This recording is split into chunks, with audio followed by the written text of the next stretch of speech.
Yan, magandang araw po sa ating mga ka-reels dyan, pati sa ating mga idol dyan. May reaction lang po ako o payo sa mga kumakalat po ngayon na mga malalaswang mga ginagawa po ng ating mga ka-content creator. Alam ba natin mga ka-idol dyan na pag mayroon pong dumaan o mayroon po kayong nakita ng mga ganyang mga video, i-delete nyo na kaagad. Huwag nyo na pong i-share at huwag nyo na pong itag sa mga friends ninyo. Kasi alam naman po natin, masama pong gawain yan. Kaya para po sa safety na rin po ng iba nating mga ka-reels, para po hindi kumalat po yan, i-delete na po kaagad natin. At saka po, hindi po lahat tayo gumagamit ng reels, malalaki na. Meron pa pong mga bata na gumagamit ng mga reels ng kanilang mga magulang.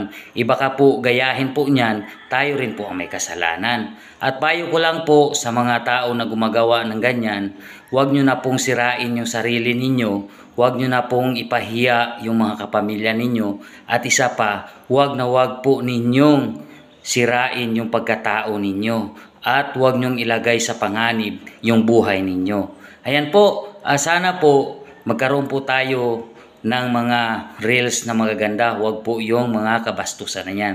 Okay, thank you for watching. Bye-bye.